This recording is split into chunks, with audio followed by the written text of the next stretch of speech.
말씀하신 대로 통일TV 대표로 소개를 하셨는데요. 통일TV 아직 나오지 않았습니다. 나오지 않고 지금 3년째 준비를 하고 있고요. 빠르면 아마 내년 1월에 이제 개국 목표로 여러분들께서 이제 좀 북을 좀 정확히 알자. 지금 김정태 이사장님, 뭐 송구모 작가님, 뭐 여러 가지 저 송 작가님 말씀 듣고 아주 업장이 좀 무너지고 참담함을 느꼈는데요. 전쟁의 공포가 사실 그렇습니다. 저희 아버님 세대 전쟁을 겪고 저는 이제 전후 세대인데요. 그래서 전쟁만은 있어서는 안 되지 않겠느냐. 뭐 잘 먹고 잘 사는 건 두 번째 문제라도 전쟁으로 인한 공포, 전쟁으로 인한 죽음만은 정말 있지 않았어요. 그리고 저희 후대들입니다. 자식들만큼은 좀 평화롭게 살기를 위해서 저도 좀 여러분들도 그런 역할을 하실 거로 알고 있고, 통일TV도 마찬가지입니다.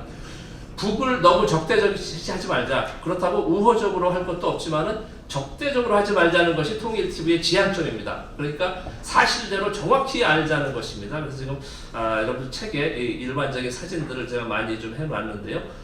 이런 것들조차도 가장 기본적인 것조차도 우리는 모르고 전부 그냥 뭐 지난 시기 그 속말로 바풀떼기 주워 먹는 꽃제비, 고난의 굴때 굶어 죽는 이야기들, 여러 가지 이야기들만 하고 있는데요. 그래서 그런 것보다는 지난 시기입니다. 지금은 적어도 제가 2010년 오이사 조치 이후에 김정태 이사장 이제 못 가신 이후에 제가 언론인으로는 최초로 2017년부터 2020년 1월 코로나 이전까지 가장 많이 다녀본 사람 중에 한 명으로 생각합니다. 그것도 저는 취재로 했습니다. 사진 찍고 동영상을 찍는 이런 비즈니스하고 이렇게 아는 송구모 선생님들 이제 기업하고 사업하시는 분들은 뭐 종종 들어갔다 오신 분들도 있고, 물론 코로나 이전입니다. 이전에. 그러나 저는 취재를 하면서 됐고, 이 사진들은 이제 좀 시작을 하는데요. 이 비자입니다. 북쪽의 비자. 여러분들 주로 이제 뭐 김정태 이사장님 뭐 이렇게 분들 많이 하셨겠는데, 일반적인 분들은 이제 금강산 관광이나 개성공업 CIQ라고 그래가지고 생략을 해서 그냥 이렇게 소위 머릿수만 세고 간단하게 이제 인원 체크만 하고 들어가는데, 제3국으로 들어갈 때, 중국에서 들어갈 때입니다. 중국에서 들어갈 때 비자를 받습니다. 이게 북쪽의 공식적인 서류지요. 보니까 저는 깜짝 놀랐어요. 북한인 줄 알았는데 조선민주주의인민공화국이더라고요. 정식 국호가. 그래서 북한 지금 물론 이제 그 앞에 하신 분들도 북에 사업을 하셔서 북에 가서는 절대로 그런 말을 쓰지 않으실 겁니다. 그래도 적어도 우리 대한민국에서도 그런 말을 쓰지 말자. 북에서 쓰지 않는 말인데 두 분을 뭐 힐난하려는 건 전혀 아니고요. 통일부 아까 저 박상돈 과장님 오셨다 가셨는데, 전부 북측 내지는 북녘이라고 표현할 겁니다. 북한이라는 말 절대로 안 쓸 겁니다. 북한 사람 만나서는. 왜? 그들이 제일 싫어하는 말이니까요. 그래서 돈 들어가지 않고 여러 가지 하는데 왜 제대로 하지 않는지 저는 이해를 할 수가 없습니다. 그래서 통일TV에서만큼이라도, 그리고 대한민국에서 조선민주주의인민공화국이라고 말할 수 있어야 저는 남북교류 협력에 한 발짝이라도 다가선다는 생각을 갖고 있습니다. 통일, 먼 이야기로 생각을 합니다. 70년 동안, 지난 70년 동안 통일 지금까지 된 것이 무엇이 있습니까? 우리 스스로 자성을 해야 된다는 생각을 갖고 있고요. 미국 탓, UN 탓, 이런 외세 탓을 하는데 물론 중요하지요. 그러나 우리 스스로 한번 되돌아봐야 되지 않겠느냐는 생각을 갖고 있고, 적대시 정책을 철회하라 저 사람들은 그렇게 말하는데, 거기 첫 번째가 정명, 제대로 이름을 불러주는 것이 저는 첫 번째라는 생각을 갖고 있습니다. 그래서 미국에서도 가끔 DPRK라는 말을 쓰잖아요. 노스코리아라는 말을 안 쓰고. 아주 전략적입니다. 그 사람들도. 노스코리아, 사우스코리아. 이 분단의 분리 정책이거든요. 남북. 그래서 우리는 자랑스러운 대한민국을 쓰려면 북한이 아니라 조선민주주의인민공화국. 제 생각이 아닙니다. 그리고 국가보안법 위반도 아닙니다. 미국을 미국이라고 부르고 일본을 일본이라고 부르지 않습니까? 그래서 저는 이 자리에 계신 분이라도 오늘 10분 동안 이것만 인식하시고 실행을 하셔도 저는 큰 소득이라는 생각을 갖고 있습니다. 다른 것 떠나서. 그래서 조선민주주의인민공화국 보니까 영어로 DPRK, Democratic People's Republic of Korea. 우리는 Republic of Korea죠. 코리아라는 말 쓰는데 저 또 깜짝 놀랐습니다. 조선이라고 할 줄 알았는데 코리아라고 쓰더라고요. 북쪽도. 그래서 조선.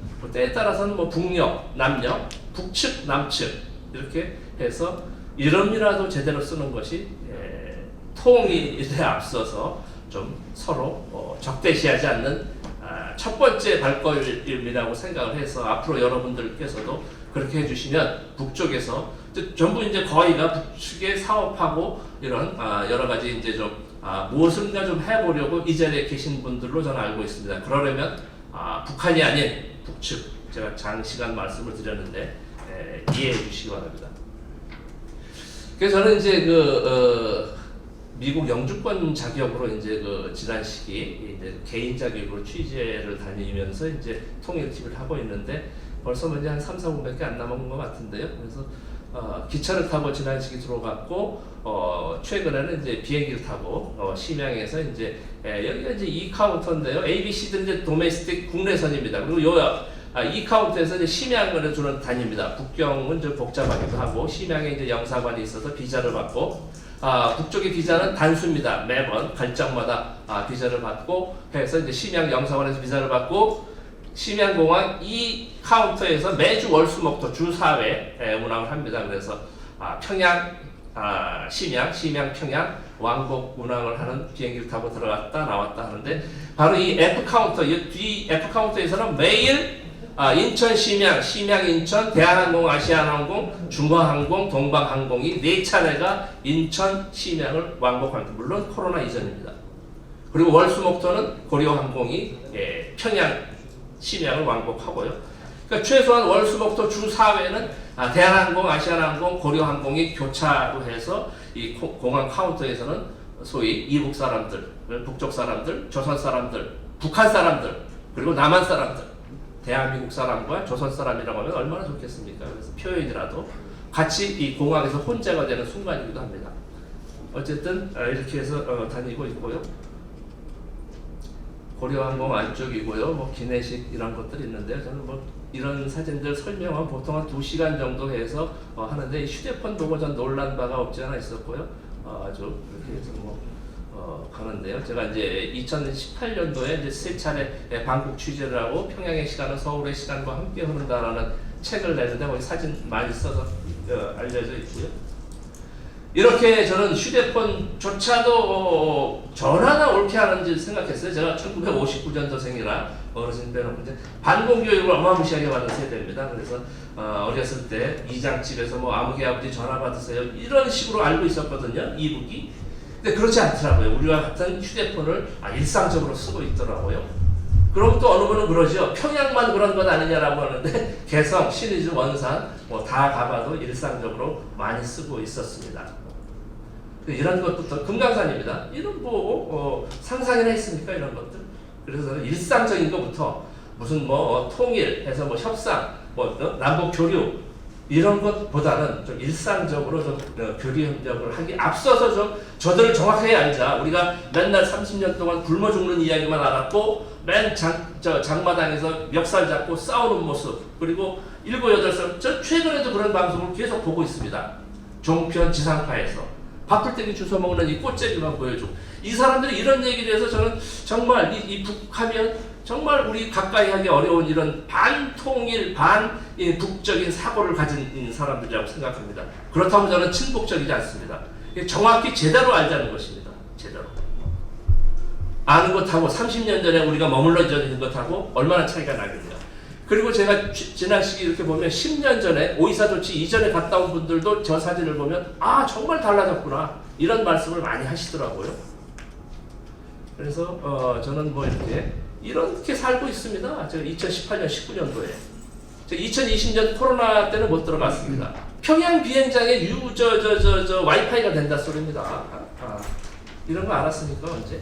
이런 거 알려주지도 않아요. 통일부 제가 계시면 제가 얘기도 할 텐데 통일부에서 다 알고 있었을 겁니다. 국정원이라든지 대북 관련 이런 담당 부처분들은 이것이 무슨 국가기밀인지 무슨 국가보안법 위반인지는 모르겠지만은 북쪽의 조선의 북한의 휴대폰 숫자도 저는 전혀 모르고 앉아 있는데 제가 하도 이러니까 2018년 국회 예결위에서 인터넷 검색해보면 아실 겁니다. 지금 국힘당 미래통합당의 어느 의원이 조명균 통일부 장관 당시 지금 말이야 어떤 사람이 북한에 휴대폰이 많다고 떠들고 다니는데 못마땅한 이 발언이죠. 도대체 북한의 휴대폰이 몇 대나 됩니까 하니까 저도 그때 알았어요. 저는 사실 저도 이제 깜짝 놀라가지고 국 담당자한테 물어봤지 하니까 2016년 말 현재 뭐 한 360만 대나 되는지 이런 이야기를 하더라고요. 그래서 저는 그렇게 얘기를 하고 다녔죠. 강연 때. 그러니까 조명균 장관이 당시 2018년 예결위에서 얘기하기를 10월에 2017년 말 현재 북한의 휴대폰이 580만 대라는 이야기를 합니다. 제가 괜히 580만 대 넘게 얘기했으면 큰일 날 뻔했어요. 저거 말이야 저 북한 체제 선전다니는 저 불구죽죽한 놈이라고. 저는 360 저는 대수가 중요하지 않다고 생각합니다, 여러분. 5만 대든 50만 대든 간에 저는 한 대도 없는 줄 알았으니까. 그 다닌 사람들도 이제 봤을 텐데, 물론 뭐 기자분이 아니니까 이렇게 많이 알려지지 않았겠다고 생각해. 뭐 제가 잘났다는 소리가 아닙니다. 정확히 알자. 있는 그대로 알자. 저 사람들 지금 아마 700만 대 이상은 될 겁니다. 저 휴대폰 뭐 저 동영상, 사진, 이 텍스트, 문자 다 보내고 다 날리고 합니다. 이것을 뭘 얘기합니까? 통신 뭐 하면 다 감청한다, 뭐 서로 감시한다. 이 수대 물론 뭐 감청하는지 안 하는지 모르겠지만은 그렇게 나름대로 제가 볼 때 자유롭게 전화하고 사진 찍어서 보내고 검색하고 하더란 말이죠. 제가 몰랐던. 그래서 여러분들께서 제가 과연 얼마나 받겠습니까? 그리고 10분 동안 제가 얼마나 이야기를 하겠습니까? 그냥 맛이나 보고 간단한 이런 우리가 알던 거와는 다른 것이 있다라는 정도로만 알아보셔도 괜찮다는 생각이 들어갑니다. 이렇게 해서 뭐 보시죠. 사진 이제 가져온 뭐 책에도 있죠. 이 뭐 보세요. 장 보러 오는 사람 금강산에서 해가지고 거꾸로 했네요 지금. 여기까지 시간이 되나요? 예, 마치도록 하겠습니다. 관심 있고 또 계신 분들은 내년 1월 통일TV 개국을 하고요. 또 제 연락처 다 있습니다. 그러면 제가 아는 데까지, 제가 경험한 데까지 말씀드리고 또 이따 토론 시간에 질문하시면 답변 드리도록 하겠습니다. 고맙습니다. 네, 감사합니다.